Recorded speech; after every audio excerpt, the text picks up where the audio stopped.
guys, we're continuing our study. We're in chapter 7.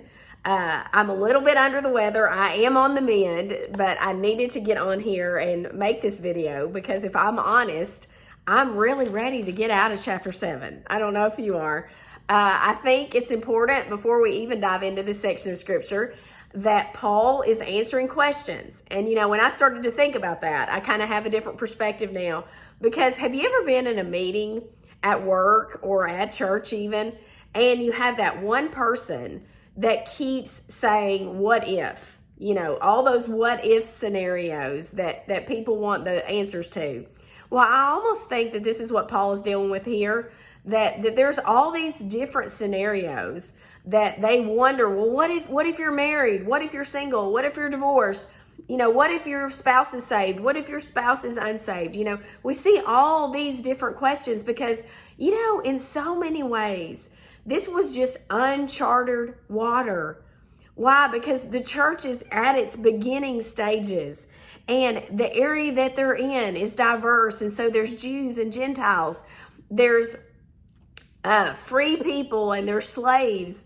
There's married and unmarried. There's single and then there's divorced. There's just all these different scenarios. And so before we dive into this, I just want us to remember this, that Paul was teaching to every person, regardless of their race, regardless of their social status, regardless of their marital status, and that the church perhaps was the only assembly in the Roman Empire where slaves, free men, women, and rich and poor, married and unmarried, single and celibate, all were assembled together. So I think we need to remember that diversity as Paul really continues to kind of answer these what if questions. So Monday's video, we ended with verse 17. So now I'm going to pick up in verse 18, and this is what it says. Was any man called, was any man called when he was already circumcised? Is he not to become uncircumcised? Has anyone been called uncircumcision? He is not to be circumcised. Circumcision is nothing, and uncircumcision is nothing. But what matters is the keeping of the commandments of God. Each man must remain in the condition in which he was called. And so Paul is saying there, hey, what's important here? That you keep the commandments of God and that you remain in the condition in which you were called. Because, I believe that we know that what was happening was those what if questions were coming up and people were saying, well, it'd probably be better for me, even though I'm married right now, it'd probably be better for me to be single. So I'm going to get a divorce.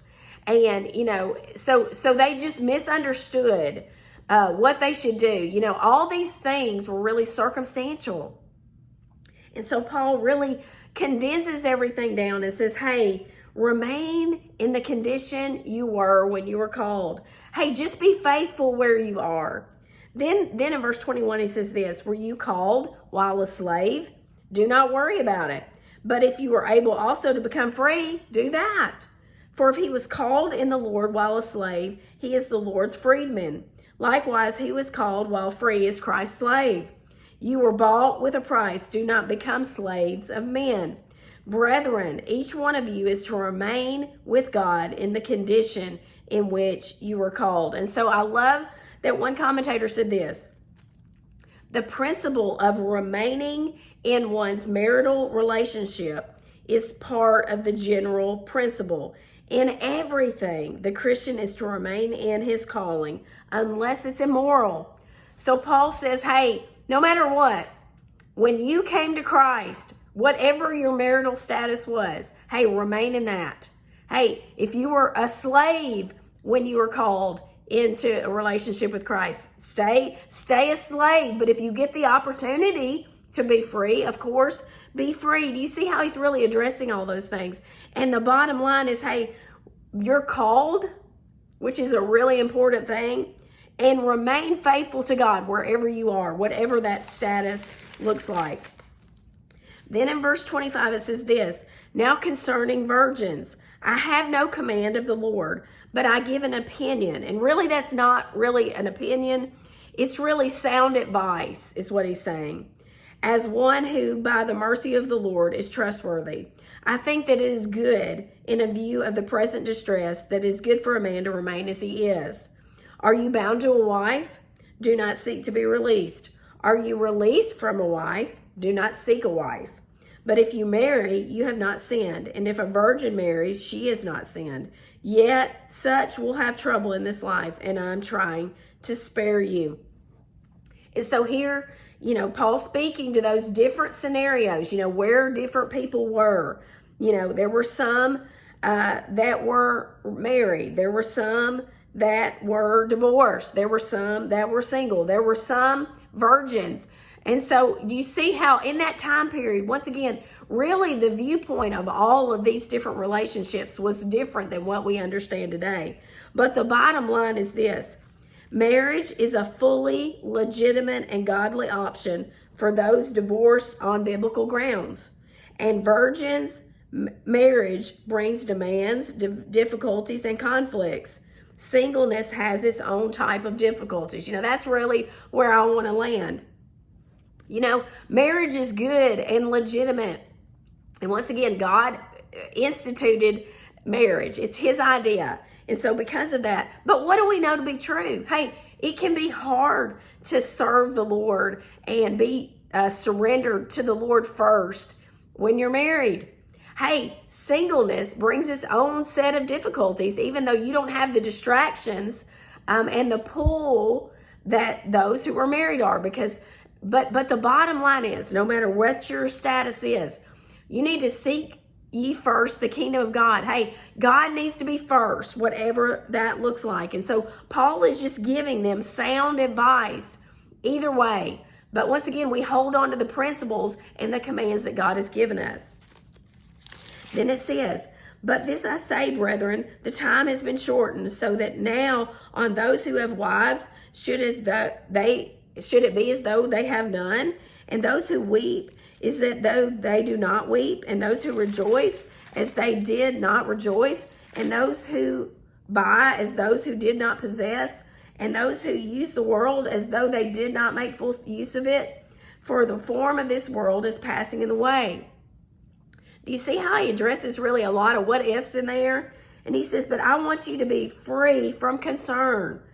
One who is unmarried is concerned about the things of the Lord and how he may please the Lord. That's the plus. That's the positive. So he's saying, hey, if you're unmarried, hey, that's a great place to be, especially if you're sold out to the Lord and you want to please the Lord. But it says, but he who is married is concerned about the things of the world and how he may please his wife. Hey, that's just a fact. So you're going to have to, if you're married, you're going to intentionally have to continue to seek the Lord first. And in doing that, we know that he's given us specific roles as husbands and wives. And so it's good, but hey, you're going to have to be intentional about seeking the Lord first. And what's so good about God is when you seek the Lord first, whether you're single or you're married, hey, he settles all that other stuff. He really and truly does.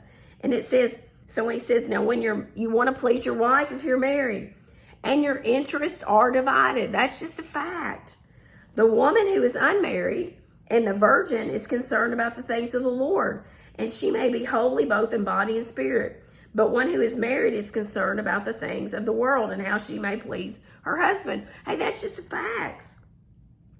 And it says, this I say for your own benefit, not to put a restraint upon you, but to promote what is seemingly and to secure undistracted devotion to the Lord. Hey, bottom line, no matter your status, single, married, divorced, celibate, a virgin, whatever that looks like, hey, secure your undistracted devotion to the Lord. Hey, that's a bottom line.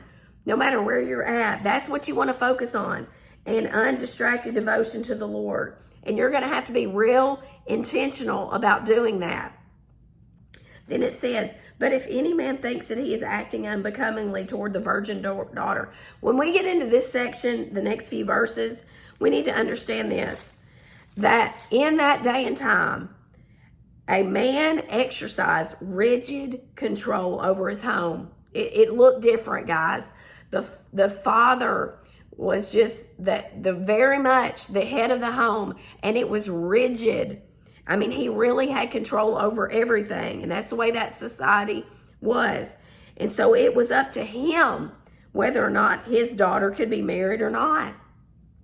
They could do so without they could not do so without his permission.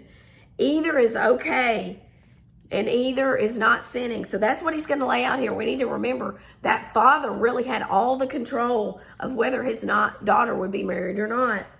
It says, if the man thinks that he's acting unbecomingly toward his virgin daughter, if she is past her youth, and if he wishes, if it must be so, let him do what he wishes. He does not sin, let her marry. But he who stands firm in his heart, being under no constraint, but has authority over his own will, has decided this in his own heart to keep his virgin daughter. He will do well. So this is really the instructions to this head of the household, this father with these daughters who are not married. And some of them were probably young, and some of them were reaching that age where it looked like they would not be married. He says, so then both he who gives his own virgin in marriage does well, and he who does not give her in marriage will do better. Either way, hey, what is important? To have an undivided heart, to be devoted completely to the Lord, and then the Lord to take care of all that other stuff. And it says, a wife is bound as long as her husband lives. But if her husband is dead, she is free to be married to whom she wishes, only in the Lord. But in my opinion, hey, this is a little bit of sarcasm here. She is happier if she remains as she is. And I think also I have the Spirit of God. And so Paul just says, hey, you're free if your spouse dies to remarry. But hey, Paul says, hey, I think it'd be a good idea to not remarry. In all of this, hey, what is the bottom line? Hey, to have a secure, undistracted devotion to the Lord. Hey, guys, wherever you are, don't try to change your circumstances. Hey, seek the Lord first. Be undistracted and devoted to the Lord.